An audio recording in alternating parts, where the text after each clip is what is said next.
Vizag tech హబ్‌కి స్వాగతం. నేను మీ నాగభూషణం గంట్ల. ఈరోజు ఈ వీడియో చేయడానికి కారణం ఆర్ఆర్‌బీ నుంచి ఎన్‌టీపీసీకి సంబంధించిన నోటిఫికేషన్ ఒకటి రిలీజ్ అయిందండి. అందులో ఎంతమంది అప్లై చేశారని చాలామంది అడుగుతున్నారండి.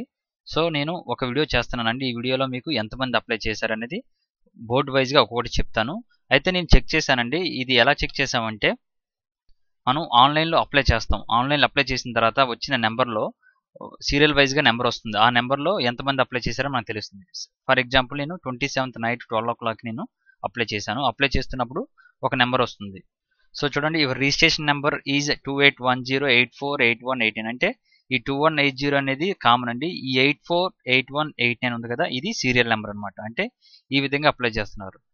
అంటే ఇన్ని అప్లికేషన్లు వచ్చాయని లెక్క. సో ఆ విధంగా చూసుకొని అన్ని బోర్డులు చెక్ చేసిన తర్వాత మీకు నేను ఈ వీడియో చేస్తున్నానండి. అయితే ఇది వాట్సాప్లో వచ్చిందని నాకు నేను చెక్ చేసుకున్నాను, కరెక్ట్గా ఉందా లేదని ఒకసారి చెక్ చేసుకున్న తర్వాత నేను ఈ వీడియో చేస్తున్నాను మీకు. సో ఇంకా మా ఛానల్ ఎవరైనా సబ్స్క్రైబ్ ఉంటే చూస్తూ ఉంటే ఛానల్ సబ్స్క్రైబ్ అవ్వండి. అలాగే మా ఛానల్ నుంచి వచ్చిన ప్రతి వీడియో మీరు నోటిఫికేషన్ పొందాలనుకుంటే ఇక్కడ కనిపిస్తున్న బెల్ ఐకాన్ మీద ఒకసారి ప్రెస్ చేయండి. ఈ వీడియో నచ్చినట్టయితే లైక్ చేయండి. మీ ఫ్రెండ్స్ అండ్ ఫ్యామిలీ మెంబర్స్కి ఈ వీడియోని షేర్ చేయండి. సో ఇదండి, ఒక ఇమేజ్ వచ్చింది. ఆ ఇమేజ్ని మీకు నేను ఎక్స్ప్లెయిన్ చేస్తున్నాను. RRB NTPC application form filled up against vacancy position as on 27th March 1920 hours. ఇది 20 hours నాకు వచ్చిందండి. నేను నైట్ 12:00 నేను అప్లై చేశాను. అప్లై చేస్తే నాకు సికింద్రాబాద్ 84 సిరీస్ వచ్చిందండి. ఇక్కడ చూడండి 813558 ఉంది. నేను నైట్ అప్లై చేస్తున్నప్పుడు 848189 వచ్చింది. అంటే ఒక కొన్ని అప్లికేషన్స్ ఇంక్రీజ్ అయ్యాయి. సో ఇది పక్కాగా కరెక్ట్ డీటెయిల్స్ కాబట్టి నేను ఈ వీడియో చేసి మీకు ఎక్స్ప్లెయిన్ చేస్తున్నానండి. సో ఇది ఓన్లీ మనకి ఎన్ని అప్లికేషన్స్ వచ్చాయని తెలుసుకోవడం కోసం అండి, కాంపిటీషన్ ఎలా ఉండబోతుందని తెలుసుకోవడం కోసం మాత్రమే ఈ వీడియో చేస్తున్నాము. ఈ డీటెయిల్స్ అన్ని అనలైజ్ చేసి ఇచ్చినవి గైడెన్స్ కోసం మాత్రమే అండి. ఇది ఫైనల్ అని మాత్రం అనుకోవద్దు. అయితే ఇక్కడ చూడండి ఎన్ని ఫామ్స్ ఫిల్ అయ్యాయి, ఎన్ని వేకెన్సీ ఉన్నాయి. అలహాబాద్ చూసుకుంటే 1127556 ఉన్నాయండి. వేకెన్సీ వచ్చి 4099 ఉన్నాయి. అలాగే ముంబై వచ్చి 851536 ఉన్నాయి. 3665 ఉన్నాయి. అలాగే ప్రతి జోన్కి ఇక్కడ ఇవ్వడం జరిగిందండి. నేను ఈ ఇమేజ్ ఏదైతే ఉందో నేను కింద లింక్ మీకు ఇస్తాను డిస్క్రిప్షన్లో. సో ఈ విధంగా చూసుకుంటే హైయెస్ట్ వచ్చిన జోన్ ఏమైనా ఉందంటే అలహాబాద్ జోన్కి ఎక్కువ వచ్చాయండి. పోస్టులు కూడా వేకెన్సీ కూడా ఎక్కువ ఉన్నాయి. సో అందుకే అక్కడ ఎక్కువ మంది అప్లై చేశారు.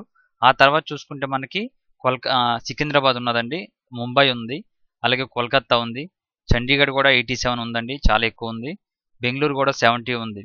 సో ఎక్కువ చూసుకుంటే అలహాబాద్ ఎక్కువ కాంపిటీషన్ ఉందండి. అలాగే వేకెన్సీస్ కూడా ఈక్వల్గానే ఉన్నాయి, బాగానే ఉన్నాయి.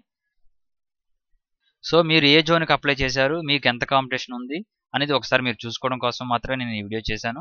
ఇది ఓన్లీ ఫర్ గైడెన్స్ కోసం అండి. సో ఇంకా మనకి 31st వరకు టైం ఉంది కాబట్టి ఇంకా అప్లికేషన్స్ పెరుగుతాయి. సో ఇది నేను ఎలా చెక్ చేశాను అనేది మీకు చెప్పాను ఆల్రెడీ. నేను రిజిస్టర్ అయిన తర్వాత నాకు సీరియల్ నెంబర్ వచ్చింది. ఆ సీరియల్ ప్రకారంగా నేను మీకు ఈ వీడియో చెప్తున్నానండి. కన్ఫర్మ్ చేసుకున్నాను. నేను అప్లై చేసిన సికింద్రాబాద్కి 84 వచ్చింది, ఇప్పుడు 81 ఉంది. వీడియో ఇప్పుడు ఇది మనకి 27th March 20 hours వరకు నేను నైట్ 12:00 మళ్ళీ నేను అప్లికేషన్ ఫిల్ చేస్తే వచ్చిన నెంబరు 848189 వచ్చిందండి. మనకి లిస్ట్లో కనిపిస్తున్నది సికింద్రాబాద్ వచ్చి 813558 అండి. సో ఇదండి, మీరు అప్లై చేసిన జోన్కి ఎన్ని ఉన్నాయి అనేది మీకు అర్థమై ఉంటుంది. ఇది టోటల్ వేకెన్సీ ఇప్పుడు దాకా ఫిల్అప్ అయిన అప్లికేషన్స్ అండి ఎన్టీపీసీ కోసం. సో ఈ వీడియో నచ్చినట్లయితే లైక్ చేయండి. మీ ఫ్రెండ్స్ అండ్ ఫ్యామిలీ మెంబర్స్కి ఈ వీడియోని షేర్ చేయండి. Thank you for watching. Nagabhushanam Gantla signing off.